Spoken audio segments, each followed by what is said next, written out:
सदापुर नामक एक सुंदर गांव में गौरव और कल्पना नामक पति पत्नी एक छोटे घर में रहते थे।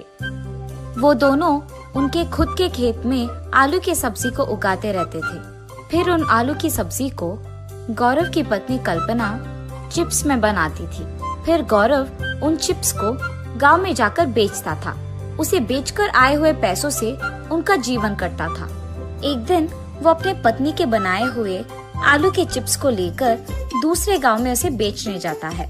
आलू के चिप्स, घर पे ही बनाए हुए ताजा ताजा आलू के चिप्स। आइए बाबू आइए, एक चिप्स पैकेट का सिर्फ 5 रुपए, जल्दी आइए बाबू। उसके ऐसे जोर जोर से चिल्लाने के कारण आसपास वहाँ से गुजर रहे सारे लोग उसके पास जाकर वही चिप्स खरीदते थे।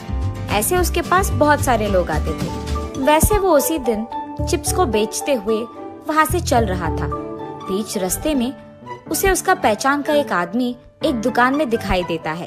उसे देख वो ऐसे सोचता है, हाँ, एक समय में मेरे ही साथ ये आदमी सुरेश चिप्स बेचता रहता था। आजू बाजू के गांव में जाकर वो मेरे ही साथ मेरा ही काम करता था, लेकिन अब देखो ये इस बड़े दुकान का मालिक बन गया है। हाँ, इसे देखकर तो मैं दंग रह गया हूँ। मैं भी सुरेश की तरह बहुत मेहनत से काम करूँगा और आजू बाजू के सारे गांव में मेरे चिप्स को बेचकर मैं बहुत बड़ा आदमी बन जाऊंगा।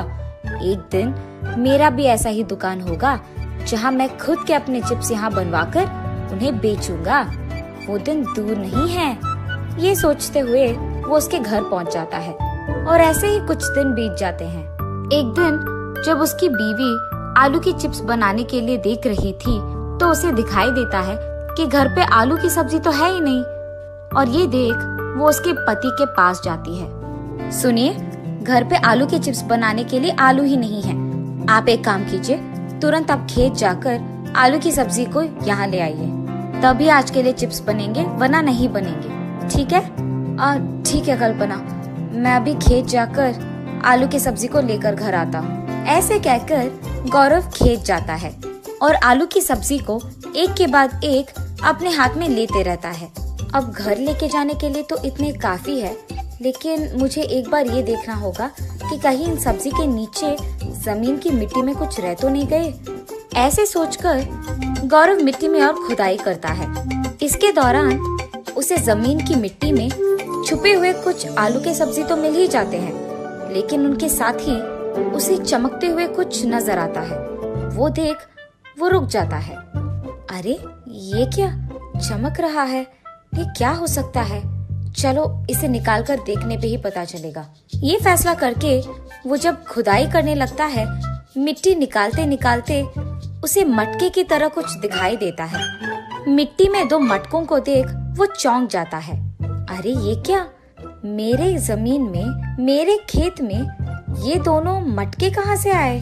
क्या किसी ने इन्हें यहाँ लगाया होगा या फिर कोई इसे छुपा रहा है क्या? वैसे ये कपड़े से ढके क्यों हैं? क्या इन दोनों मटकों में कुछ हो सकता है?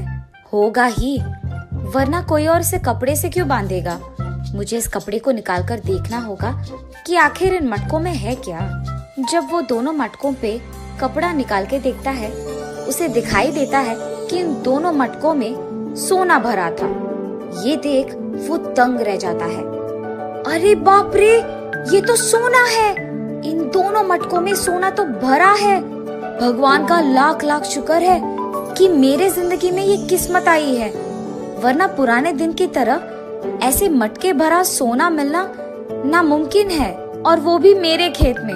अब से मैं इन सोने भरे मटकों से आराम से जी पाऊंगा। मुझे मेहनत करने की कोई जरूरत नहीं पड़ेगी। मैं खुशी खुशी इस सोने से जी लूंगा। लेकिन क्या किसी ने मुझे इन मटकों के साथ देख लिया? ये सोचते हुए वो उसके चारों ओर देख लेता है। कोई नहीं है। अब मैं इन मटकों का क्या करूं? अगर इन्हें घर लेके जाऊंगा तो सभी गांव में पूछेंगे कि ये मेरे पास कैसे आए। फिर उनको जवाब देना पड़ेगा। इसीलिए इनको घर ना लेके जाना ही बेहतर है। और अगर मैं ये सब अपनी बीवी से कह दूं तो वो जरूर एक न एक दिन किसी को बता ही देगी। अब बचा सिर्फ एक ही रास्ता। इन मटकों को मुझे यही कहीं छुपाना होगा। इन मटकों को मैं यही कहीं छुपा लूंगा खेत में, ताकि बाद में इनमें मौजूद सोने को मैं एक के बाद एक धीरे धीरे खर्च करूंगा। तब गांव में किसी को मेरे पे शक भी नहीं आएगा। तब तक इनका यही रहना अच्छा है, पर इन्हें छुपाऊं कहाँ? अरे हाँ, ये अच्छा विचार है। मैं इन मटकों को वही छुपाऊंगा जहाँ ये मुझे मिले हैं। खेत में ही लगाऊंगा और मिट्टी में खोद कर इन्हें छुपाऊंगा, तो किसी को शक भी नहीं आएगा कि मुझे ऐसा कुछ मिला भी है। ये फैसला करके वो उन मटकों को वही छुपाकर उसके घर चले जाता है, सिर्फ आलू की सब्जी के साथ। अरे, आपने बहुत देर लगा दी, मैं कब से आपके इंतजार कर रही थी। अरे वो कुछ नहीं कल्पना, तुम ये आलू की सब्जी जल्दी लो और चिप्स बना दो। मुझे गांव जाकर इन्हें बेचना भी है ना। जल्दी जल्दी काम पे लग जाओ, जाओ जाओ। ऐसे उसकी बीवी से कहकर वो उसे जल्दी जल्दी आलू के चिप्स बनवाता है और उन्हें ले जाकर गांव में उन्हें बेचने लगता है। ऐसे कुछ दिन बीत जाते हैं। वो हर रोज की तरह आलू के चिप्स को बेचने निकलता है। तब उसे एक दुकान के बगल में दो लोग की बातें सुनाई देती है। अरे सृजन, तुझे पता है हमारे गांव में बहुत लोग ना दुख है। कुछ लोग इस कारण कि उनके पास नौकरी नहीं है, कुछ लोग इस कारण कि उनके पास करने के लिए काम नहीं है, कुछ और लोग उनके पास पैसे ना होने के कारण ऐसे बहुत निराश और दुखी बैठे हैं। अगर मेरे पास पैसे होते ना तो मैं पक्का ऐसा करता कि हमारे गांव में कोई भी दुखी नहीं बैठता। अरे माधव, तुम्हें पता है पुराने दिनों में ना एक ऐसे ही आदमी को सोने के मटके मिले थे। उस मटके में पूरा सोना कूट कूट के भरा था। पता है उस आदमी ने उस पैसे से क्या किया? उस सारे सोने को सबको बांट दिया और उस गांव का ख्याल रखा था। उसके बाद उसने काम करना भी बंद नहीं किया। वो काम करते ही गया, हर रोज मेहनत से वो भी। और उसके बाद उसे एक दिन खेत में काम करते हुए मिट्टी में खुदाई करने के बाद और भी बहुत सारे सोने के मटके मिले थे। उससे वो सबकी मदद करते हुए खुशी से जिया था। सच सृजन, इतना हुआ था? अरे वाह, वो तो बहुत नेक इंसान है। फिर इन दोनों आदमियों की बातें गौरव वहाँ से सुन रहा था। जैसे उन लोगों ने कहा है वैसे ही मेरे जिंदगी में भी हुआ है। पुराने दिन के तरह ही मुझे भी तो सोने के मटके मिले हैं, पर अगर और भी मटके नीचे हो तो मुझे अभी जाकर देखना होगा कि ऐसे मटके और भी मिट्टी में छुपे हुए हैं। अगर है तो मुझे जल्दी जल्दी उन्हें निकालना ही होगा और आजमाना होगा उन्हें। ये फैसला करके वो तुरंत भागते हुए उसके खेत के पास जाता है। सारे आलू के चिप्स को वही छोड़ देता है और उन्हें बेचता भी नहीं है। खेत पहुंचते ही उसे दिखाई देता है कि आजू बाजू के खेतों में भी सारे लोग मौजूद हैं। उतने सारे लोगों का वहाँ होने के कारण वो कुछ नहीं कर पाता है। अरे, अब तो बहुत सारे लोग हैं। सुबह का समय है ना, इसीलिए इतने सारे लोग हैं। अगर रात में आऊंगा तो कोई नहीं रहेगा, इसलिए इनको शक ना आए, इसी कारण मैं अभी ऐसे बर्ताव करूंगा जैसे मैं यहाँ से आलू की सब्जी ले जा रहा हूँ। ऐसे करके वो सबके सामने आलू की सब्जी लेकर उसके घर वापस चले जाता है। रात होते ही वो उसके बीवी के सामने नाटक करता है जैसे वो सो रहा है। उसके बीवी के सो जाने के तुरंत बाद वो वहाँ से छुपके उसके खेत चले जाता है। रात के समय में खुदाई करूंगा तो किसी को सुनाई और दिखाई भी नहीं देगा, तो यही अच्छा समय है। सबसे पहले जो मटके मुझे पहले मिले उन्हें मैं घर पे रख दूंगा। उसके बाद यहाँ वापस आके मैं और खुदाई करूंगा ताकि मुझे और मटके मिले तो उन्हें भी मैं घर ले जा सकूंगा। उसके विचार के मुताबिक ही वो उन दोनों सोने के मटके को उसके घर वापस रख देता है। वहाँ उसकी बीवी को सोते हुए देख वो वहाँ से फिर एक और बार उसके खेत जाता है और वहाँ के सारे आलू की सब्जी के पौधों को निकाल देता है और बहुत गहरी खुदाई करना शुरू कर देता है। वो इतनी गहरी खुदाई करने लगता है कि उसे एक समय में बहुत थकावट आ जाती है, जिसके कारण वो बेहोश होकर नीचे गिर जाता है और उसे पता भी नहीं चलता है। सुबह होते ही गौतम के खेत के बगल वाला खेत का मालिक गौतम के खेत को देख आश्चर्यचकित होता है। अरे ये क्या, सारे पौधे निकाल दिए गए हैं और मिट्टी पूरा ऐसे है, क्या कुछ हुआ यहाँ? ऐसे सोचते हुए जब वो गौतम के खेत में आता है तो गौतम को वहाँ बेहोश देखता है और देखते ही चारों ओर इंसानों को बुलाकर गौतम को उसके घर पहुँचाता है। गौतम की जांच करने के लिए वहाँ एक डॉक्टर भी आता है, लेकिन फिर भी गौतम की आंखें खुलती है मगर मुंह नहीं खुलता है। वो कुछ बात ही नहीं कर पाता है। डॉक्टर साहब, मेरे पति को क्या हो गया है? वो कुछ बात क्यों नहीं कर पा रहे हैं?